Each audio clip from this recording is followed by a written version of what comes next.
දෙනාට සුබ දවසක්. අද මම හේතු ගහයා ගැන ඔයාලට හඳුන්වා දීමක් කරනවා. මීට කලින් අනිකුත් ගහයන් ගැන හඳුන්වා දීමක් කරා. හේතු ගහයා කෙනෙක්ගේ කේන්දරයේ අවුරුදු 7ක් පමණ කේන්දරගත වීමක් තියෙනවා. අහතසාසේසේ අනුව නම් ඊට වැඩිය වෙනස් වෙන්න පුළුවන්. එහෙම නැති වුණොත් අවුරුදු 7ක් පමණ කේන්දරයක කේතු ගහයා ඉන්නවා. කේතු ගහයා කේන්දරගත වීම තුළින් නොයෙකුත් කරදර, රෝගාබාධ, ධනහානි, සතුරු කරදර, රෝගාබාධ වගේ දේවල් වැළඳෙනවා. ඉතින් එහෙම වැළඳෙන රෝගාබාධ වල කේතු ගහයාගෙන් තාමත්ම භයානක තත්ත්වයන් ඇති කරනවා. සෙනසුරුවේ රාෂ්ටක ඒක රාශි වුණොත් කේන්දරයක ලග්නය, ධනස්ථානය, සහජස්ථානය, බන්ධස්ථානය, පුස්තස්ථානය, ශාස්ත්‍රස්ථානය, විවාහක ස්ථානය, මුස්තස්ථානය, ධර්මස්ථානය, කර්මස්ථානය, අයස්ථානය, ව්‍යයස්ථානය යන ස්ථාන 12 හේතු ගහයා කේන්දරගත වීම තුලින් යම් යම් ප්‍රශ්න ඇති කරනවා, ජීවිතේ බාධක ඇති කරනවා. ඒ වගේ දේවල් ඇති වෙන්නේ මේ ගහයා ඒ රාශිවල ඒක රාශි වෙනවාති.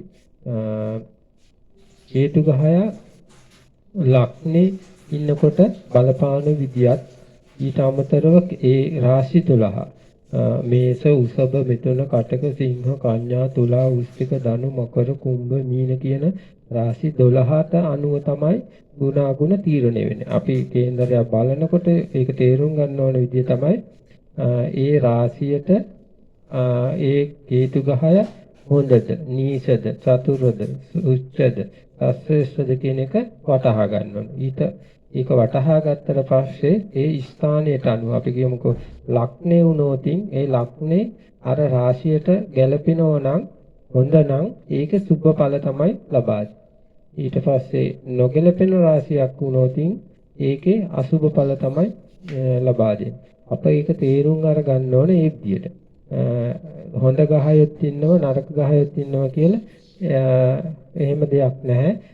කේන්දර රාශිගත වීම තුලින් තමයි කේන්දරේ හොඳ නරක තීරණය වෙන්නේ. අපි බලමු මේ හේතු ගහයා ස්ථාන 12ට ඉන්නකොට පුජ්‍යලයාගේ ජීවිතයට බලපාන විදිය. ඊට අමතරව මේ හේතු ගහයා ඡායා ගහයේ රාහුයි හේතුයි කියන ගහයන් දෙන්න රාශිවල එකේ 7න් 7ට තමයි යන්නේ.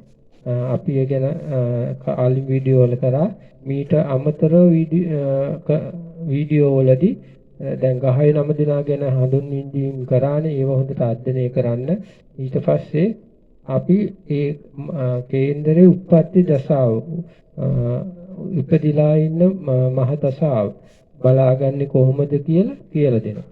ඊට පස්සේ කේන්දරේ දැනට ඉන්න මහ දශාව අනුව තමයි ඊළඟ කේන්දරේ ගුණගුණ විග්‍රහ කරන්න ඉගෙන ගන්න ඕනේ. ඒක ගැන දැනගන්න කලින් මේ ගහයුන් ගැන හොඳ අධ්‍යයනයක් ඇති කරගන්න ඕන. ගහයෝ ස්ථාන 12ට ඉන්න විදිය.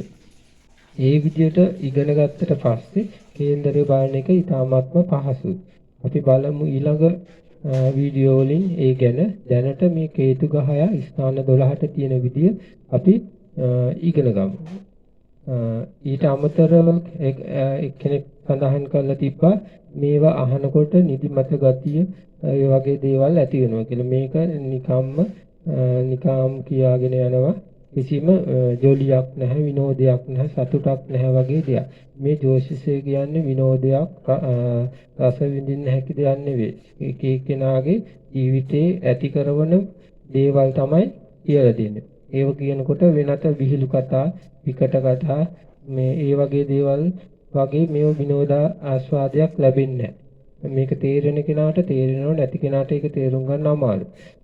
තේරුම් ගන්න අය තේරුම් අරගෙන ඒකෙන් ප්‍රයෝජන ගන්න එක තමයි කරන්න තියෙන්නේ. එහෙම නැතුව මේ කේන්දරේ තියෙන දේවල් මවාපාල මෙච්චර කාලයකට රැවටීම් වලට අහු වෙලා ඉන්නේ. කේන්දරේ මෙහෙමයි, ගහයික් මෙහෙමයි, ඒනාට හරියන විදිය කියලා අතින් වචන දාලා ඒක මුලාවේ දාලා තියෙන්නේ ජනතාව. ඒ නිසා තමයි ජනතාවට මේ වැහෙනකොට මේව තිත්තරහක් වගේ කිසිම හරයක් නැති දෙයක් වගේ කොහොමද කියලා ජෝතිෂය කියන්නේ මොකද කියලා ප්‍රශ්නයක් ඇති වෙනවා. මොකද ගොඩක් අය පුරුදු වෙලා තියෙන්නේ අර රසවත් විදියට මේක ජීම් පහත් වෙනවා වගේ දෙයක් නිදානේ පහත් වෙනවා වගේ එක සැරේම හරියන විදියට සුරංගනා කතා වගේ ඒවට රැවටීම් වලට අහු වෙලා තියෙනවා. ඒ නිසා මේදී රැවටීමක් නෙවෙයි කරන්නේ ඇත්ත සත්‍ය තමයි හඳුන්වා දෙන්නේ. ජෝතිෂය කියන්නේ එහෙම දෙයක්. තේරුම් අරගෙන පුජ්‍යලයේ උත්සාහය තුළින් වෙනස් කර ගැනීම තමයි කරන්න වෙන්නේ. අපි බලමු කේතු ගහය ස්ථාන 12 මොන විදියට බලපෑම් ඇති කරනවද කියලා.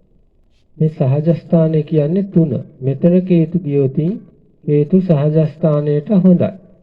අර හොඳ නැතිම ගහය ස්ථානයට අනුව හොඳ වෙනවා.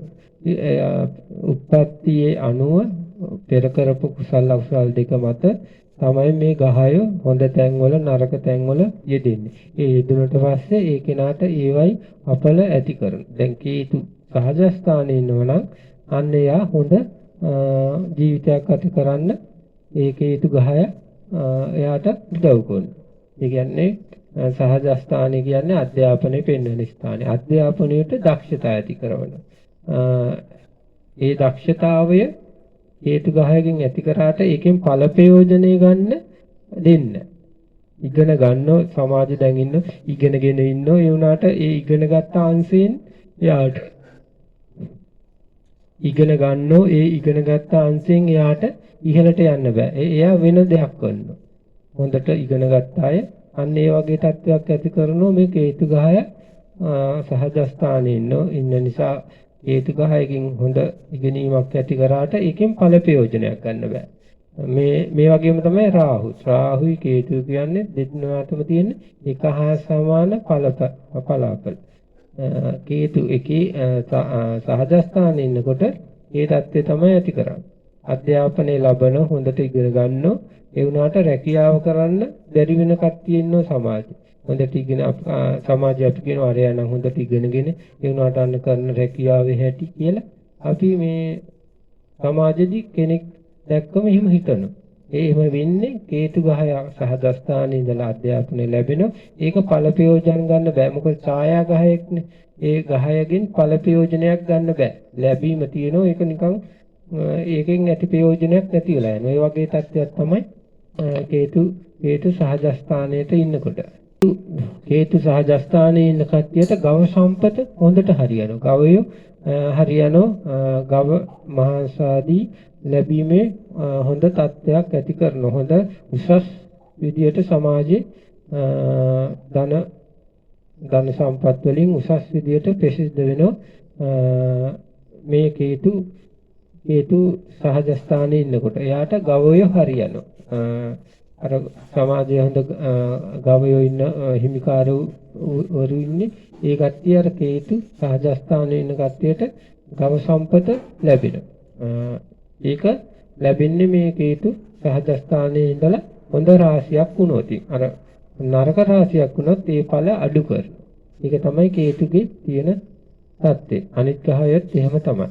අපි කේන්දරයක් බලන්න ඉගෙන ගන්නකොට ඒව ගැන අවධානයක් යොමු කරගන්න ඕනේ. එහෙම නැතු වුණාට පස්සේ වෙන්නේ හරියට ගහපල කියන්න බැරි වෙනවා. අපි බලමු මේ කේතු ගහය බන්ධ ස්ථානයට මොන වගේ තත්ත්වයක් ඇති කරනවද කියලා ඊළඟ වීඩියෝ වලින්.